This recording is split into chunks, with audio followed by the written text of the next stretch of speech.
Hello, everyone. Dom Tiberi here. It is time for the greatest rivalry in all of sports. Ohio State taking on Michigan.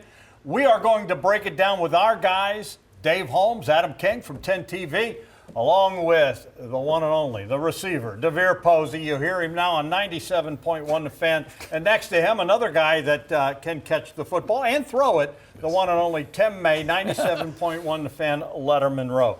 Adam, this game is always huge. Many believe 2006 was the biggest in the rivalry, modern history at least, and I was there, 1 versus 2. But I am now hearing, and I may be leaning this way, that this year's game, given all the business, that this is the biggest game in the history. You see it that way? So the way that I look at this game, it's kind of like in golf, when you tie 2 holes, and that third hole is now worth 3.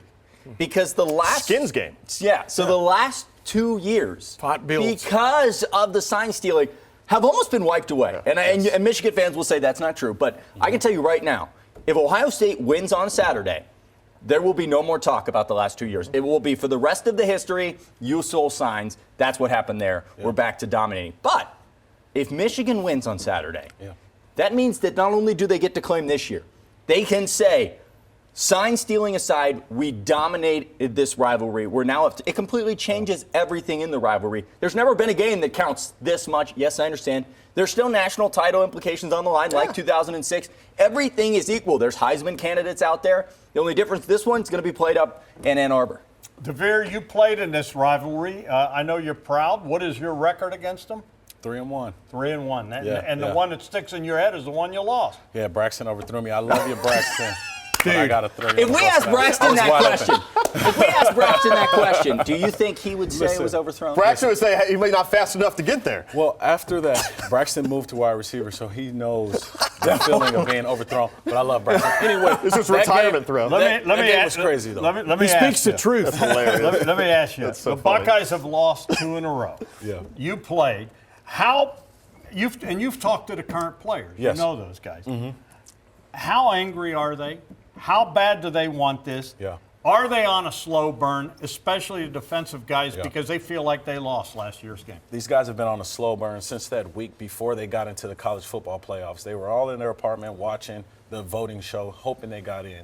They went out in Georgia, they put it on the line. All year, these guys are rolling into this game 11-0. This defense is playing at an incredibly high clip. I mean, they're one of the best defenses in the country. They haven't given up a play over 50 yards. Michigan's defense has. So this defense is mad. They want to pin their ears back, and they want to get their hands on J.J. McCarthy. We felt like last year we got embarrassed on Senior Day in our stadium. With all that swirling, Tommy Eichenberg, Talik Williams, Mike Hall, those guys don't care anything about that.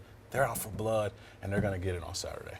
Tim, there has always been respect between these two clubs. I remember you and I talking to Woody Hayes, Bo Schembechler, and Earl Bruce, and even Coop and all those guys. The respect. Even Urban had respect for. Didn't like him, but there was respect. Me, on the outside looking in, it looks like there's not much respect between either team right now. Maybe the head coaches or whatever. How do you see it? Well, you know how you run into somebody and they just rub you the wrong way?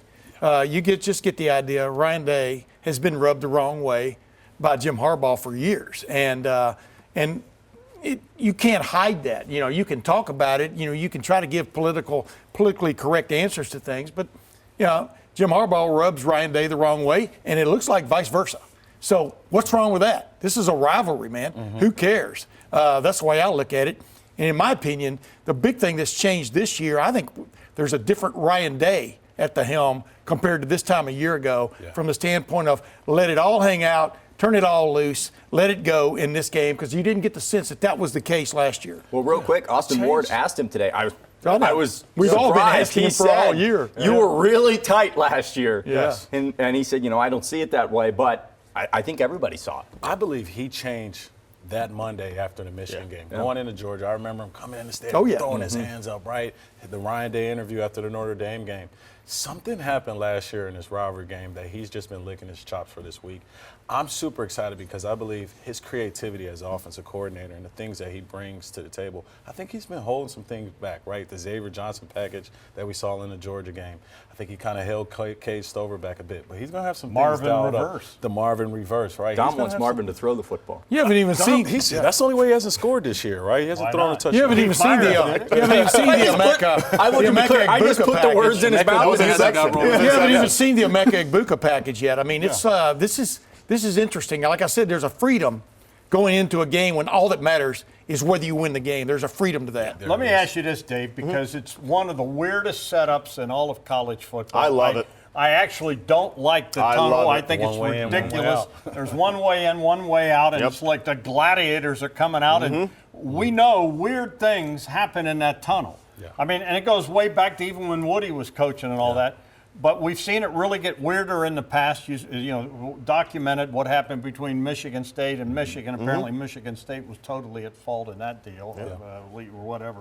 Well, they were fighting America's team. Yeah, they didn't need due process. How that big day. of a concern is that this time around? And Ryan was asked about it today and said we're addressing it, but.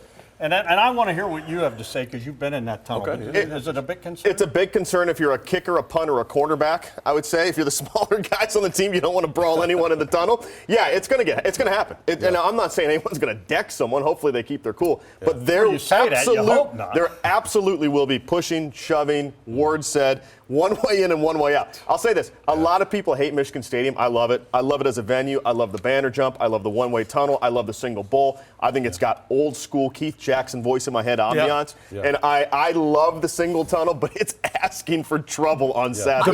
The Big Ten, though, they're supposed to be making a big time effort on Saturday for that not to happen. I mean, you're going to don't have both police teams in the tunnel at the same time. At the half, though, as they're leaving. We've all been in those tunnels under a mountain. You're always worried about that collision, man. So. What you were in that? What's the worst thing that happened when you were up there? Well, the thing is, That you can tell us. We never really had any incidents, but it's the mindset of going in the tunnel, right? It's walking down that hallway, hearing the echoes. You can kind of yell and your voice bounces off the walls, and then you hear the crowd as soon as you come out there, right? But when you're a player, you're understanding that every single Ohio State guy that's played in this rivalry has walked this tunnel. You want to be coming back in this tunnel with a win. I think the guys need to go into the tunnel and out of the tunnel with the Marcus Hall mindset. Tunnel vision. You're saying they need tunnel vision. The Marcus Hall mindset. Well, let me just say Especially this. when The double eagle. Who can forget the double eagle? The history of this thing, though, it's really interesting because at one point, what is now the visitor locker room, that used to be in the back when Woody was coaching, that was the home locker room, and then they switched. But what is now the visitor is now the home. Well, when Woody was up there one year, and this story's famous, he wouldn't let the guys flush the toilets. Now, this locker room, let me tell you, the locker room, it was just, there were no stalls or anything. It was just some commode. You know what it's like before a game. Yeah. And Woody claimed that Bo had messed with the pipes and that they would every time someone flushed the toilet, the pipes would rattle, and it was taking their mind off the game. Yeah.